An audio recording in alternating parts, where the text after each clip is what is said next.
Tuhan bersamamu dan bersama rohmu. Inilah Injil suci menurut Markus.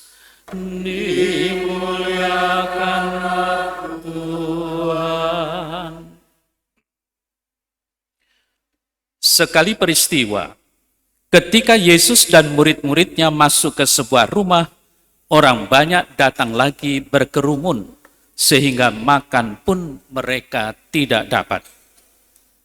Waktu keluarganya mendengar hal itu, mereka datang hendak mengambil Yesus, sebab kata mereka, ia tidak waras lagi. Ahli-ahli Taurat yang datang dari Yerusalem berkata, ia kerasukan Beelzebul. Dan ada juga yang berkata, dengan pemimpin setan, ia mengusir setan.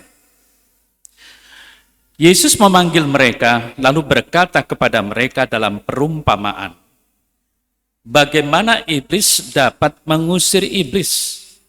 Kalau suatu kerajaan terpecah-pecah, kerajaan itu tidak dapat bertahan. Dan jika suatu rumah tangga terpecah-pecah, rumah tangga itu tidak dapat bertahan. Demikianlah juga, kalau iblis berontak melawan dirinya sendiri, dan kalau ia terbagi-bagi, ia tidak dapat bertahan. Malahan sudah tamatlah riwayatnya. Tetapi tidak seorang pun dapat memasuki rumah seorang yang kuat untuk merampas harta bendanya apabila ia tidak mengikat lebih dulu orang kuat itu. Sesudah itu barulah ia dapat merampok rumah itu. Sesungguhnya aku berkata kepadamu, semua dosa dan hujat apapun yang diucapkan anak-anak manusia akan diampuni. Tetapi siapa saja yang menghujat Roh Kudus tidak mendapat ampun selama-lamanya. Ia bersalah karena berbuat dosa yang kekal. Yesus berkata demikian karena mereka mengatakan bahwa ia kerasukan roh jahat. Lalu datanglah ibu dan saudara-saudara Yesus. Sementara berdiri di luar, mereka menyuruh orang memanggil Yesus. Ada orang banyak duduk mengelilingi dia. Mereka berkata kepada Yesus, lihat, ibu dan saudara-saudaramu ada di luar dan berusaha menemui engkau. Jawab Yesus kepada mereka, siapa ibuku dan siapa saudara-saudaraku? Yesus memandang orang-orang yang duduk di sekelilingnya itu dan berkata, inilah ibuku dan saudara-saudaraku. Siapa yang melakukan kehendak Allah, dialah saudaraku laki-laki, saudaraku perempuan, dan ibuku. Demikianlah sabda Tuhan. Terpujilah Kristus.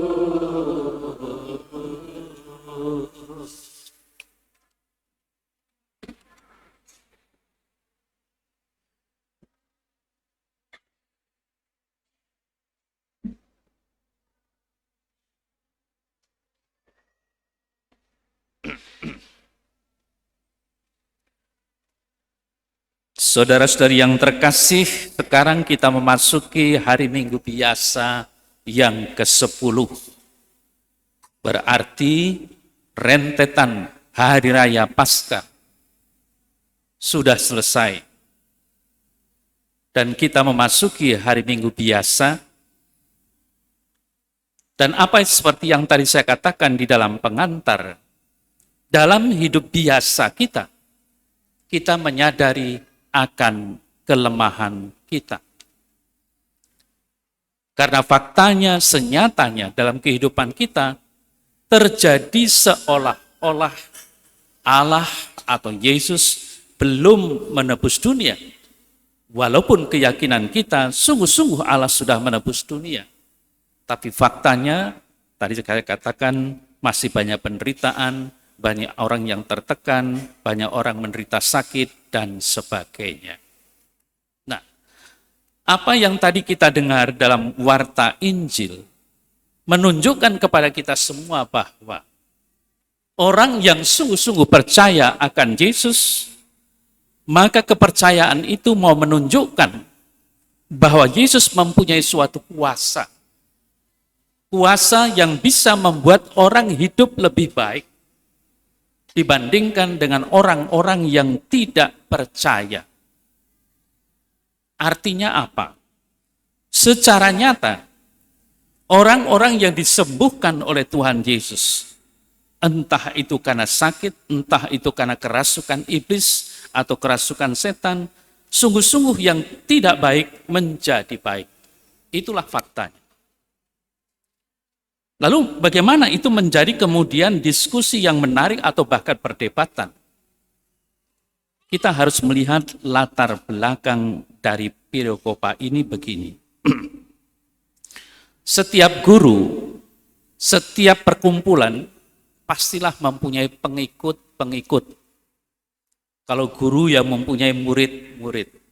Nah, dengan kemunculan Tuhan Yesus di tengah-tengah masyarakat atau di tengah masyarakat orang-orang Yahudi pada waktu itu, tentu ini menyebabkan murid-murid kaum orang-orang Farisi, murid-murid para imam, para tua-tua Yahudi, bahkan mungkin juga kelompok orang-orang Saduki,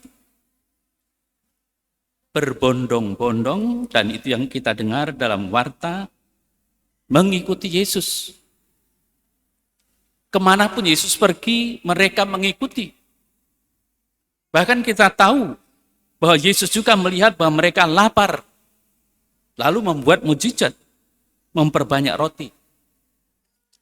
Semuanya itu mau menunjukkan bahwa orang-orang akhirnya tahu siapa itu Yesus, sehingga kemanapun Yesus pergi, diikuti.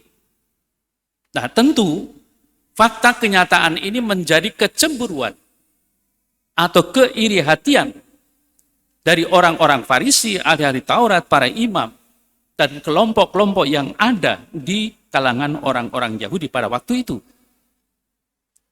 Lalu dampaknya apa? Dampaknya kelompok-kelompok itu tidak suka dengan Yesus. Nah, karena tidak suka, dan ternyata banyak orang yang percaya siapa itu Yesus sebenarnya, mereka tidak bisa melawan. Tapi mempunyai akal, cara, bagaimana mau menjatuhkan Yesus, sehingga pengikut-pengikut yang sekarang mengikuti Yesus kembali kepada pengikut-pengikut mereka. Yakni dengan cara memfitnah. Memfitnah yang bagaimana? Jelas Yesus itu menyembuhkan orang sakit, orang menderita kerasukan setan dengan kuasa Allah. Tapi apa yang dikatakan? Tidak. Yesus menyembuhkan dengan kuasa setan.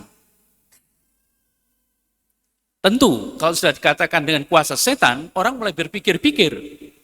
Sebenarnya Yesus itu sungguh-sungguh Tuhan, atau sebenarnya orang-orang biasa yang menggunakan kekuatan atau kekuasaan setan untuk berbuat sesuatu.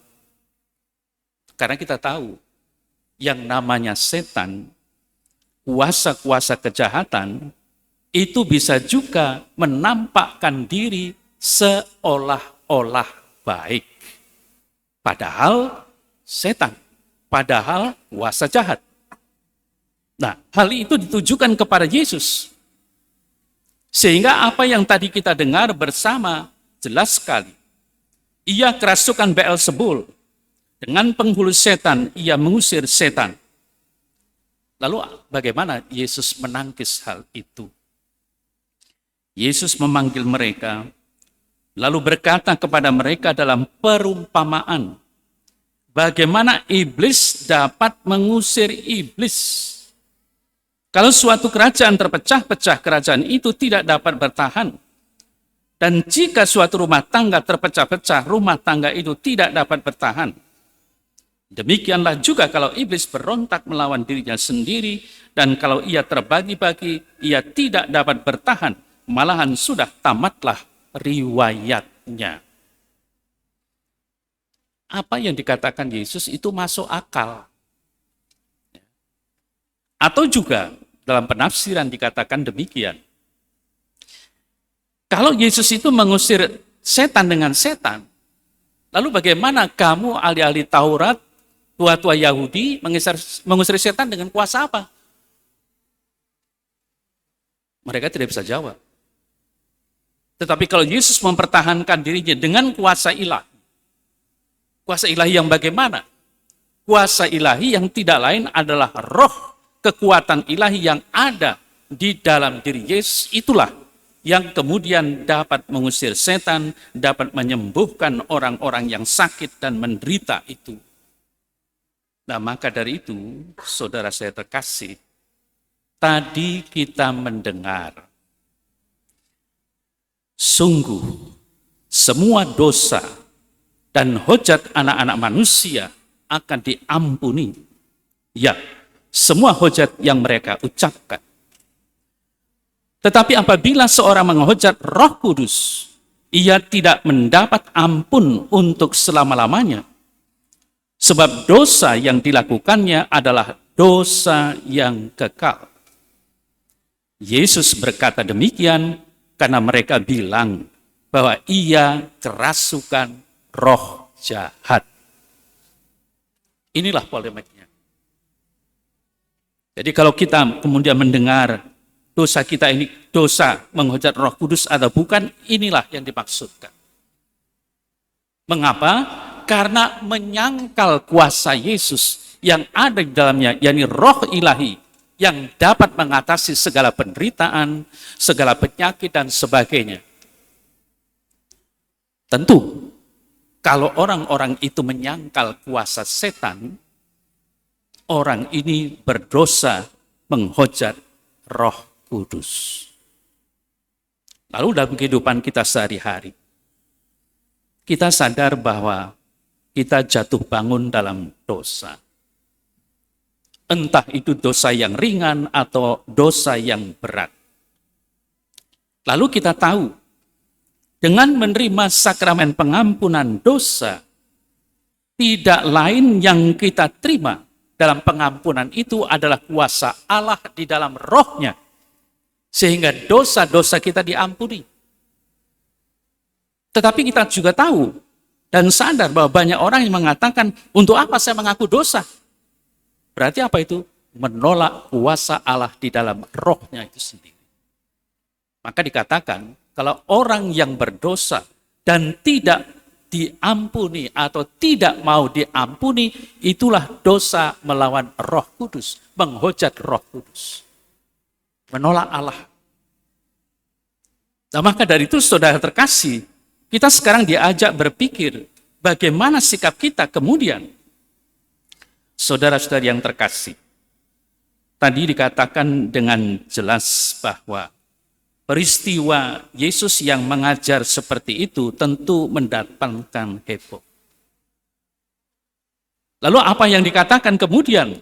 Selain tadi dikatakan kerasukan Beelzebul, dengan jelas mengapa keluarga Yesus itu datang ke tempat Yesus yang sedang mengajar. Karena dikatakan dengan jelas bahwa Yesus itu sudah tidak waras lagi. Lalu orang mulai mengatakan, lihat, ibu dan saudara-saudaramu ada di luar dan berusaha menemui engkau. Apa tanggapan Yesus? Siapa ibuku? Siapa saudara-saudaraku? Dan dia mulai memandang semua yang hadir di depannya, yang selalu mendengarkan ajaran-ajaran dia. Dan mengatakan, ini ibuku dan saudara-saudaraku. Barang siapa melakukan kehendak Allah, dialah saudaraku laki-laki, dialah saudaraku perempuan, dialah ibuku. Apa yang dikatakan Yesus ini mau menekankan kepada kita semua saudara-saudara yang terkasih. Yang terpenting dalam kehidupan kita ini sebagai orang beriman adalah mau mendengarkan firman Tuhan berarti mendengarkan kehendak Tuhan. Dan tidak sekedar mendengarkan kehendak Tuhan, tetapi kita juga mau melakukannya. Maka dikatakan dalam satu nas dalam Alkitab, kita ini jangan hanya menjadi pendengar firman, tetapi harus menjadi pelaku firman. Dan pelaku firman itu sudah dicontohkan oleh Bunda Maria sendiri. Sejak dia menerima kabar gembira atau sukacita dari malaikat Gabriel, Maria sudah menerima apa yang dikehendaki Allah. Dia menyimpannya di dalam hati. Kemudian dengan mengandung putra Allah, dia melahirkannya. Dan dia selalu mengikuti bagaimana Yesus itu hidup, mendengarkan ajarannya, dan sampai mengikuti di bawah kaki salib Yesus, penderitaan. Nah, di sini, saudara terkasih, kita diajak dan diingatkan, kalau kita sungguh-sungguh mau mengikuti Yesus, dengarkanlah Tuhan Yesus. Apa yang kita dengarkan, hendaknya kita yakini, dan apa yang kita yakini, kita harus berbuat sesuai dengan apa yang dikehendaki Tuhan. Dengan demikian, kita akan menjadi saudara-saudara Yesus. Dan kita, di antara kita akan menjadi saudara seiman. Memang ada saudara, karena kita saudara biologis, ada. Tetapi yang lebih ditekankan di sini adalah saudara seiman. Kita sama-sama orang seiman. Tetapi iman di situ tidak hanya sekedar iman, tetapi sungguh-sungguh orang yang melaksanakan apa yang dikehendaki Tuhan lewat firman-firman-Nya. Saudara terkasih, jadi menjadi jelas bagi kita semua dari firman yang kita dengar pada pagi hari ini, apa yang dikatakan Yesus, apa yang diperbuat oleh Yesus mempunyai kuasa di dalam dirinya, yakni kuat kuasa Allah Bapanya. Karena kuat kuasa Allah Bapanya itu, sekarang kita sebagai pengikut-pengikutnya juga harus mempunyai keyakinan bahwa karena kuasa Allah di dalam diri Yesus, kita mempunyai keyakinan dengan mengikuti Yesus, kita pun akan menerima kuasa-kuasa dari Allah. Untuk apa? Menepis kuasa-kuasa jahat, mengalahkan kuasa-kuasa jahat, sehingga apa? Iman kita tetap tumbuh dan berkembang, dan akhirnya kita bisa mengalahkan godaan-godaan, kuasa iblis, kuasa kejahatan dalam kehidupan kita ini, walaupun mungkin kita akan menderita. Tetapi itulah resiko iman. Kalau Yesus dalam kehidupannya selalu difitnah, tidakkah kita mendengar bahwa apa yang akan diderita oleh murid-muridnya tidak lebih dari apa yang diderita dari gurunya? Jangan heran kalau kita pengikut Kristus itu kemudian difitnah orang. Itulah resikonya mengikuti dia. Mungkin kita merasa kecewa atau menyesal. Oh, ternyata begitu. Tapi ingat bahwa dasarnya adalah iman. Kalau saya menderita karena iman saya memperoleh jaminan bahwa saya akan diselamatkan oleh Yesus karena kita beriman kepadanya. Amin.